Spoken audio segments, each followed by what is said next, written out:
बिस्मिल्लाहिर्रहमानिर्रहीम। अस्सलाम वालेकुम वरहमतुल्लाहि वबरकातुहू। दोस्तों, अभी मैं एक बड़ी अजीब किस्म की किताब का अजाइबुल कुरान मा गराइबुल कुरान का मुताला कर रहा था, तो इसमें एक बड़ा मशहूर वाक़या सामने आया, तो मैंने कहा चलो आप लोगों के साथ भी इस वाक़े की थोड़ी सी डिस्कशन कर लेते हैं।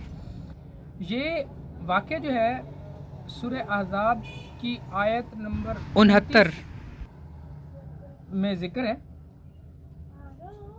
उसमें अल्लाह वजल इरशाद फरमाते हैं, या अय्युहल्लज़ीना आमनू ला तकूनू कल्लज़ीना अज़ौ मूसा फबर्रअहुल्लाहु मिम्मा कालू वकाना इंदल्लाहि वजीहा।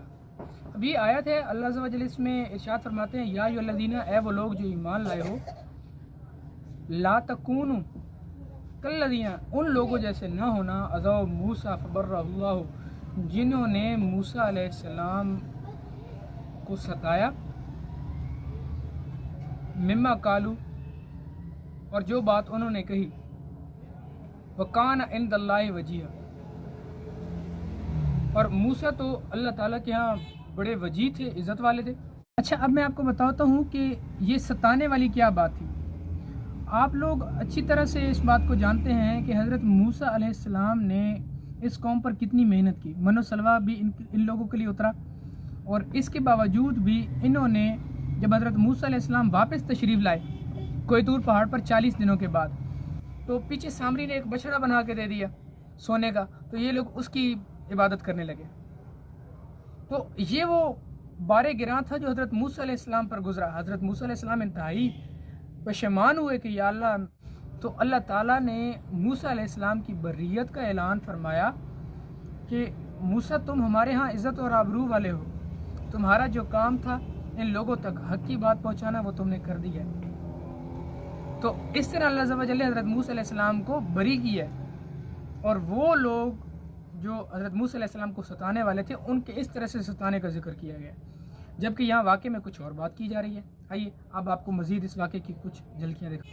अच्छा, अब इस आयत की तफसीर के अंदर जो वाक़या मज़कूर है, मैं आपसे असल में वो शेयर करना चाहता हूँ। ये है वाक़या दौड़ने वाला पत्थर।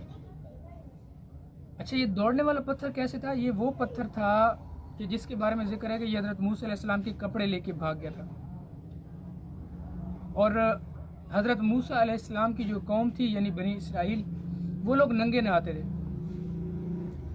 अब पहला ऑब्जेक्शन तो मेरा उन लोगों के नंगे नहाने के ऊपर है, और वो हज़रत मूसा अलैहिस्सलाम से भी, अकॉर्डिंग टू द ये स्टोरी, कि हज़रत मूसा अलैहिस्सलाम से भी वो यही एक्सपेक्ट करते थे कि हज़रत मूसा अलैहिस्सलाम भी उनकी तरह नंगे गुस्ल करें।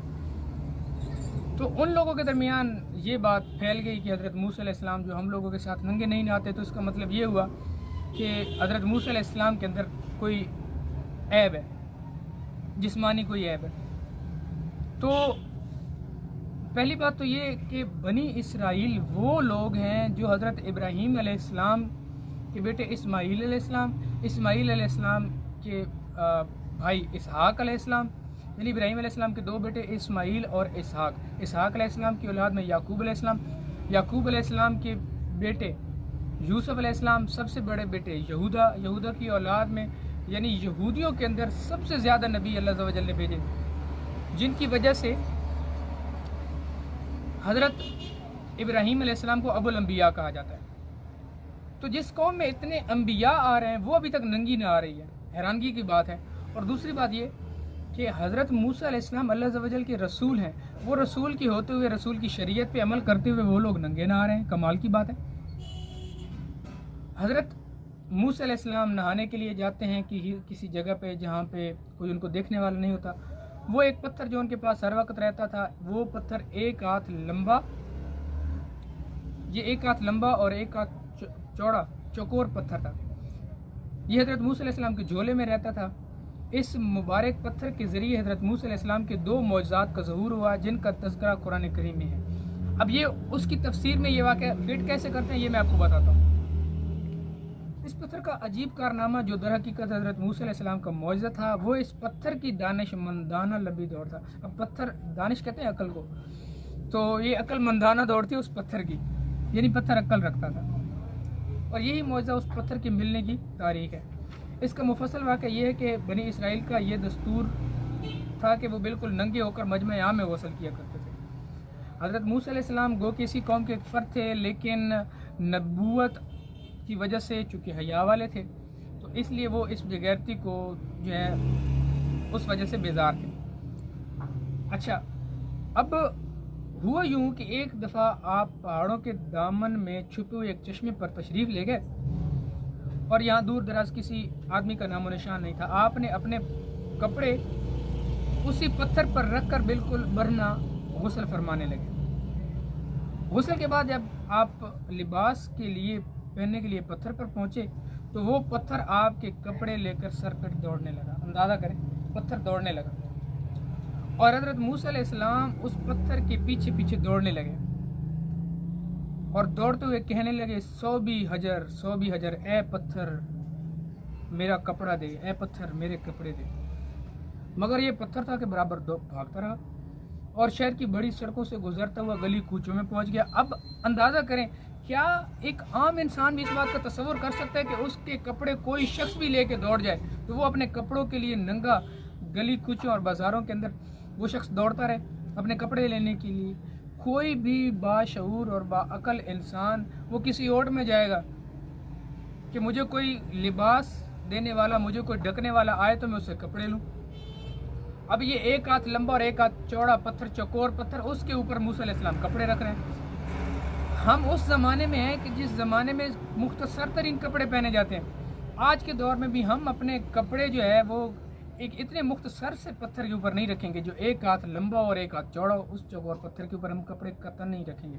لیکن یہاں پہ بتا رہے ہیں کہ حضرت موسیٰ علیہ السلام اس کپڑے کے اوپر اپنے پتھر کے اوپر کپڑے رکھ رہے ہیں اور وہ پتھر جب کپڑے لے کر بھاگ گیا تو حضرت موسیٰ علیہ السلام نعوذ باللہ من ذالک ننگے لوگوں کے سامنے، جو لوگ اس طاق میں تھے کہ موسیٰ علیہ السلام کو ننگا دیکھیں، ان کے سامنے حضرت موسیٰ علیہ السلام سر پہ دوڑ رہے ہیں اپنے کپڑوں کے لیے۔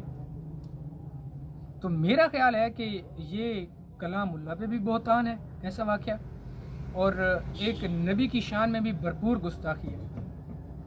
یہ کتاب شائع کرنے والے جو ہیں مجلس المدینہ العلمیہ دعوت اسلامی شعبہ تخریج، اس کے مؤلف ہیں اس کتاب کے شیخ الحدیث حضرت علامہ مولانا عبد المصطفیٰ اعظمی، اور اس واقعے کا جو حوالہ ہے آگے میں یہ لکھتے ہیں کہ جب یہ پتھر پوری طرح حضرت موسیٰ علیہ السلام کی، یہ ایک اور بات بڑی عجیب لکھتے ہیں کہ اس طرح بنی اسرائیل کے ہر چھوٹے بڑے نے اپنی آنکھوں سے دیکھ لیا، سر سے پاؤں تک حضرت موسیٰ علیہ السلام کا حسن و جمال دیکھ لیا، یعنی کہ اللہ کے نبی کو ننگا اور برہنہ دیکھ لیا۔ جو وہ چاہتے تھے اللہ تعالیٰ نے ان کا پورا کر دیا کہ وہ اللہ کے نبی کو بے آبرو دیکھ لیں۔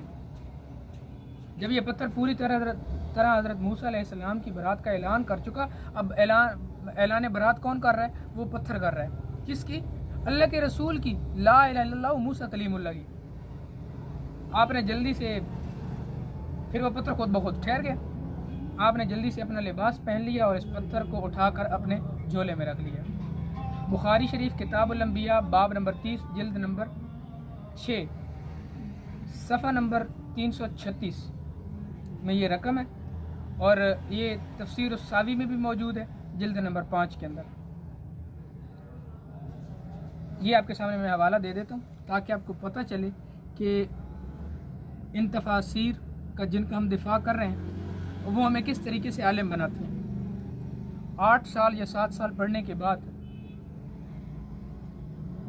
آپ ان کتابوں کو، ان واقعات کو جو بیان کرتے ہیں تو آپ عالم کہلاتے ہیں، اور غور فکر نہ کر کے ہم امت کہلاتے ہیں، تقلید کرنے والے اور فالوور کہلاتے ہیں۔ پھر یہ کہتے ہیں کہ دوسرا معجزہ کیا ہے؟